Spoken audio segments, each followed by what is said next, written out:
Hello, Canadian MJ friends. Hope you're doing well. Yes, I'm wearing a robe. It's the last night in Iceland, and I'm living it up. Congrats to all the dip buyers out there. As Papa used to say, when you get to the end zone, act like you've been there before. So business as usual. Bulls buying the dip on the gap down open. We didn't really get a flush from the open. The flush itself was that significant, 6% plus gap down open, depending on which individual name you're looking at. The Bulls bought the dip significantly, solid volume following that, and solid follow through as well. We got the hourly higher lows, and for some individual names, higher highs, which gives that follow through and that confidence heading into next week. We have some news with ACB after hours that has a lot of people excited. So let's get right into it. We're looking at our new support level on the daily time frame, the low of today on CGC. And again, it was that instance that I mentioned 3 times in the video yesterday where I said it doesn't necessarily matter where the support levels are. When CGC begins bouncing, the rest of the sector is going to follow, and it's not really based off of them finding any kind of support. It's based off of the correlation and seeing the bulls buy the dip. So we had a very funny scenario, I call it funny, but where after hours yesterday, after I did the video, Fidelity puts out the news release, and then it's the news release that gets circled around where Canadian marijuana investors might get banned from the US. And there is actually one case of this where one of our chat room members knows the lawyer who's actually in this litigation, but that news is 3 weeks old. We were talking about that in the chat room 3 weeks ago. They recycled that news, and what they do is they use that news to instill some fear, and we don't have any negative news in the sector right now. Back before the votes were final, the negative news cycle would come up to try and bring doubt leading into the vote. Whereas now, there's very little negative news. It's all bullish news. So they're literally recycling old news 3 weeks ago. And a lot of people didn't know that news was from 3 weeks ago. I got messages, after I made the video and said I was planning on buying the dip significantly, I got messages from people saying like, hey, there's this news. Are you aware of this? And the answer is yes, that was from 3 weeks ago. They're recycling the news to try and get the maximum amount of fear, to try and trigger the most amount of stop losses before they buy the dip. And we just played their game, and we know their game because we've been playing this game for years at this point, and we know what they do. So we were buying right at the open. I had a 20% position at the end of the day yesterday. I added significantly today. First thing, I added under $42. And then as soon as we got a new high of the day, I added there as well. So I'll go into my specific trades a little bit, and then we'll go into the overall space like we normally do. But I did buy when I didn't see the bears push significantly down. And actually, I bought under 41 is what I meant to say. My initial position was under 41. I maybe added, that was another 25% of what I was looking to add. Then we hit this top and started to consolidate. So I patiently waited. And then as soon as we broke 42 again, I doubled down and added another 50% position and was very profitable from that point on, because the bulls held the 2-minute time frame. Again, when we're very volatile, use the 2-minute time frame for your guide, and we held the 2-minute uptrend on CGC the entire morning until right here. And even then, you could zoom out to the 5 minutes. So what happens is you lose the 2-minute uptrend, you zoom out to the 5-minute time frame, and we could see at that point that it was still a potential bull flag, and we did get follow through from there as well, and a new high of the day. And as soon as that happened, we look to the hourly time frame and say, all right, we're pretty extended. We've seen bulls buy the dip. We have now bounced at this point from 40.68 up to 46.67. That's a 15% bounce in 1 hour. That's overextended. So I started to be very cautious, and I took all my profit and said, all right, now we're looking for a top, and we're looking for an hourly higher low to form. And so at that point in time, 20 minutes into the day, I had paid for my Iceland trip multiple times over, and I didn't care anymore at that point. I locked in my profit. That's good to go, and I went about my day and got off the screen. And that's very important for me as a trader to be able to do that and not care about what happens, because again, there is always opportunity. Whether you're in Canadian MJ, whether you're in the S&P 500, the volatility sector, there's so many opportunities, crypto, that this isn't going anywhere, and I'm going to be able to do this for the next however many years. As long as markets exist, I'll be able to push buttons and make profit. And when you have confidence in technical analysis, that is really empowering to have that feeling. So I don't have FOMO saying, man, if I stayed at my computer today all day and just stared at the screen, I could have made another X amount of dollars. And that's just not a scenario that I find myself in. I lock in the profit, go about my day, and then I did come back in the afternoon after a nap and woke up and saw another opportunity. So that opportunity was the consolidation on the 5-minute time frame. We saw a significant dump. When I woke up from my nap, I saw this little move right here, and I said, wow, that's a solid 5-minute bounce. I knew I was looking for an hourly higher low. The bounce from the low of the day to the high of the day at that point was significant enough to know to be looking for that hourly higher low. Plus, we saw decreasing bear volume, ideal conditions on that consolidation. So then we look for a 5-minute trend to change. And when the 5-minute trend changes, we say to ourselves, okay, we are now a lot more confident that the hourly higher low has formed. So at this point, I woke up from the nap, looked at the 5-minute time frame and said, all right, we're likely to form a 5-minute higher low here due to the size of this 5-minute bounce. We're not just going to drop down to a lower low. That's not the likely scenario. So I jumped out of bed, grabbed the computer, opened it up. I entered half of my position on this consolidation in the 44.80s. I patiently waited and said, all right, let's see if the bulls can see continuation with a bull break of 45.31 and get over that level to change the 5-minute trend. And I entered a little bit early because the bulls started clearly showing up and I saw that momentum and I was very confident that an hourly higher low was going to form today. So I entered the second half of my position at about 45.19, giving me an average of 45.01. From there, I took profit on that initial move and ended up with a 1% move and topped off the day with another added 20% to the gains that I already had on the day at that point. I was not anticipating that trade. So again, I could have stayed in there and held out a little bit longer trying for the end of the day, but it was another scenario where I locked in that profit that I was not anticipating getting. And then I went out and, went into a hot tub and then went and got dinner and was fine with that. And, had I stayed at the computer and held, maybe I could have made more money on the end of the day run. I don't care. I'll play it Monday, I'll play it Tuesday, and then I'll play it Wednesday. And that'll be fine for me. So we did get a nice end of the day bull run. What's notable is the hourly time frame, and that's how we're going to compare individual names here. And as far as the hourly time frame, we did not get a higher high on CGC, 47.62, 47.41. So we have our low, our high of the bounce, our higher low, and it's still a lower high. Odds are the bulls are going to break that level, but they have not yet. Whereas other individual names have. APH and ACB are stronger because their hourly higher lows and higher highs have followed through, whereas WED has not, and Cron is even weaker because it's even further from that higher high. So we'll look at all those names and compare in just a moment. And as far as support levels go from here, 15-minute time frame has a couple clear levels. Just like the 15-minute time frame had clear resistances from yesterday, we were looking at resistance of 46.70. I went through all that in the video. If you didn't watch the video from yesterday, it's a good lesson. It's a good view backwards in terms of what we were looking for to happen and how it ended up playing out. And again, this has happened now at this point. The reason that people commented on the video and saying, wow, you look really confident in that technical analysis. And the reason for that is we've seen this literal play out the exact same way. At this point, it's got to be 5-6 times over the past year and a half. And it's just a cycle. It's patterns and it's human emotion, and it repeats itself. And it's human emotion in combination with the institutions and the people with tons of money that are running these markets. I've said it before, we are riding the coattails of big money, and we're picking up the pieces, picking up the scraps along the way. But if we know their game, we are allowed to do that. And I should say we put ourselves in a position to do that. So 15-minute support levels, we're looking at 45.13, 44.77, and the most important level is that hourly higher low of 43.70. For WEED, everything's the same except for the numbers. So the hourly higher low is down here at 57.03.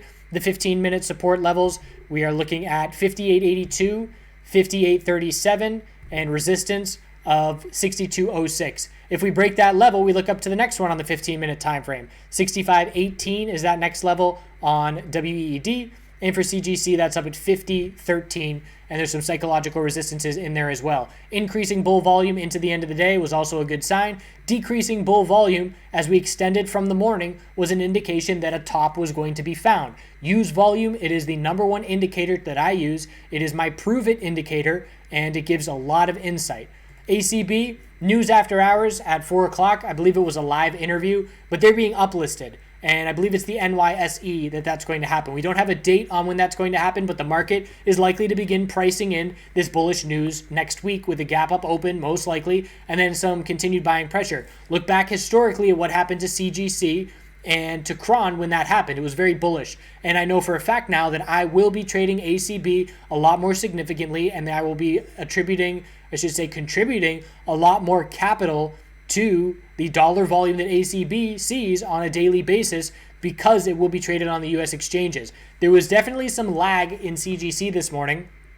When I used to have to trade TWMJF, it was very, very difficult to use large positions, and the market makers would not fill my orders quickly. And the fact that ACB is going to be uplisting is going to change that. I will be able to use stop losses now on ACB. I cannot do so on ACBFF, and I will be able to enter and exit with more liquidity more quickly, which is more favorable. CGC today, there was a lag. I made my first buy order and it sat there for a couple minutes. I did a market order, it sat there. I canceled it. I did a limit order, it sat there. The limit was higher than the ask, it still sat there. I canceled it and I did a market order again. And it took I don't know exactly how long, but it felt like forever, probably only 2 or 3 minutes.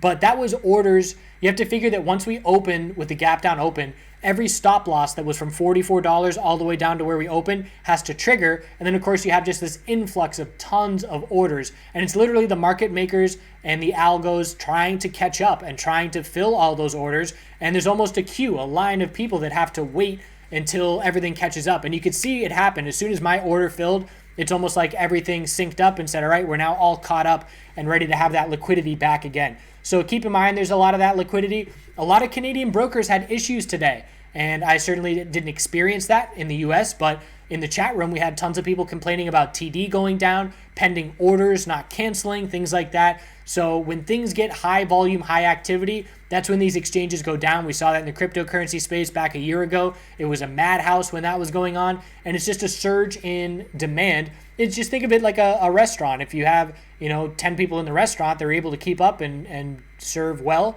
And then if you have 100 people walk in the door all at once, it takes a long time for things to get settled down. APH on the hourly time frame. So here's actually I didn't do enough ACB. So ACB, that's the news.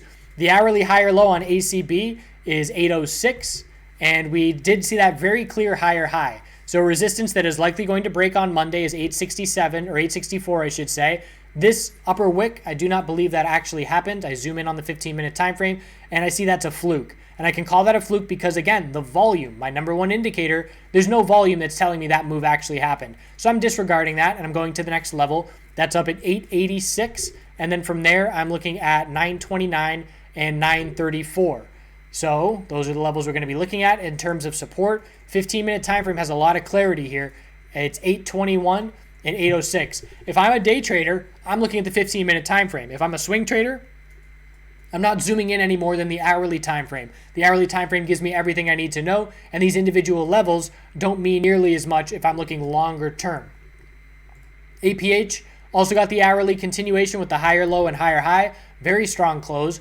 So support is now 1776. Again, I'm not going to go into the 15-minute time frame to find some other supports. You can do that on your own. I highly suggest doing that. Practice this on your own. And anybody can do this. And it's just putting in the time and the effort. I devoted 4 months every single day, 7 days a week, to learning full-time. I treated it as my job full-time, learning charts and technical analysis. And if you can put in the time and the effort, it will all make a lot more sense, and you won't have to rely on articles.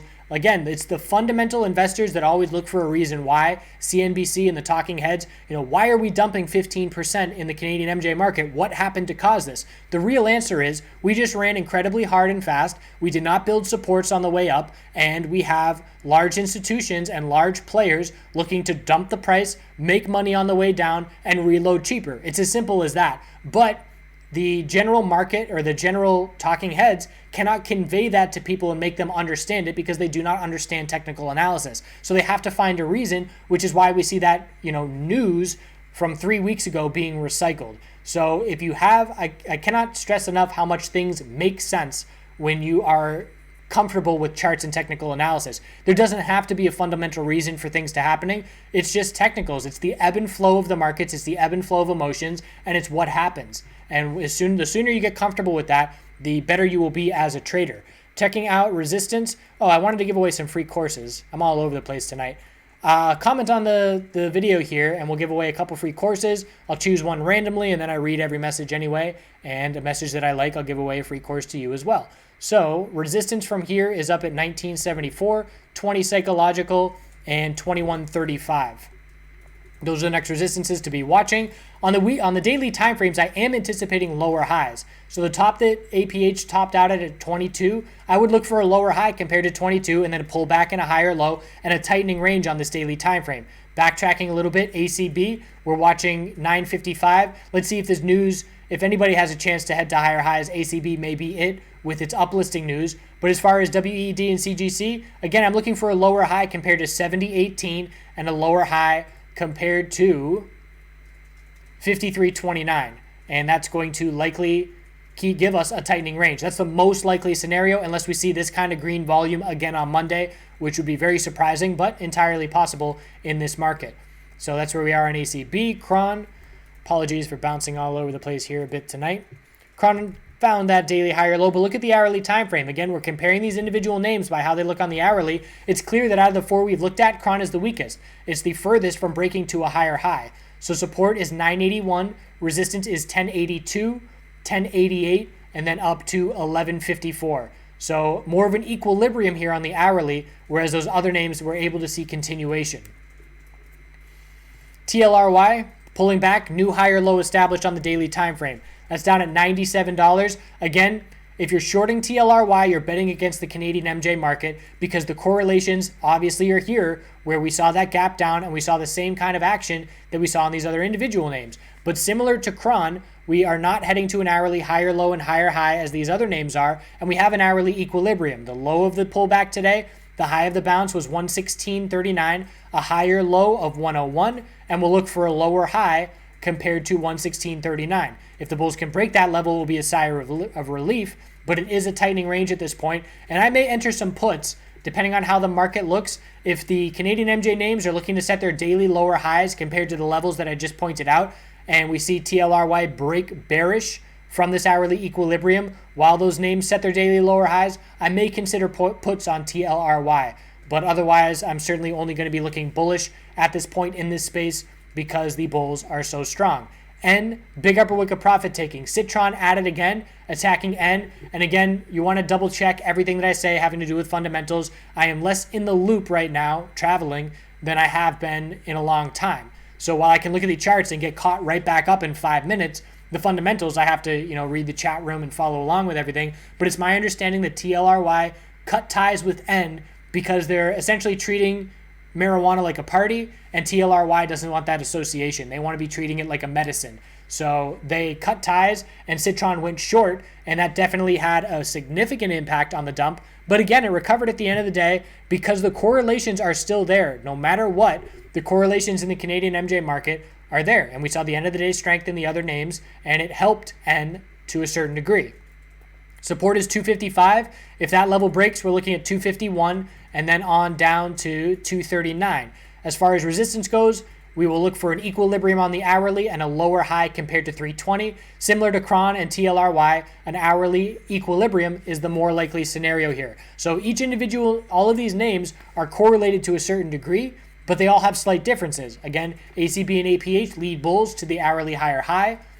CGC and WED right behind them haven't broken that higher high, but they got right up to it. And then Cron, TLRY, and N with hourly equilibriums to be watching. OGI on the daily time frame also saw the same scenario with the gap down open, bulls buying the dip. Hourly time frame, equilibrium. A little bit more similar to CGC and WED, but it did pull back at the end of the day with a clear double top rejection. 712 was resistance, and we pulled back from 710. Anything above 653 will maintain a higher low, so it's an equilibrium just like everybody else, but a bit of the stronger end of the equilibrium spectrum because we got right up to that resistance level, but nevertheless it is a tightening hourly range to be watching. HEXO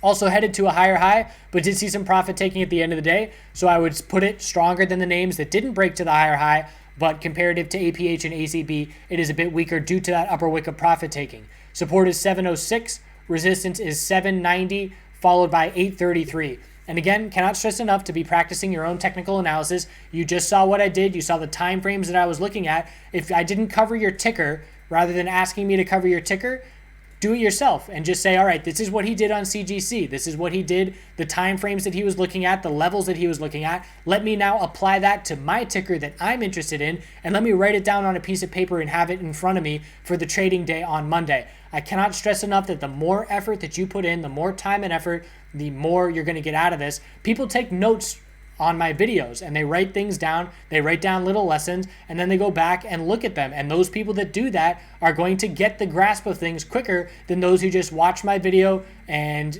make their own game plan in their head, don't write anything down, and, wake up and take the day as it stands, as opposed to waking up an hour early, establishing your game plan, reading the news. There's all different spectrums in terms of how much effort you can put into this, and that's how much you're going to get out of it in the end.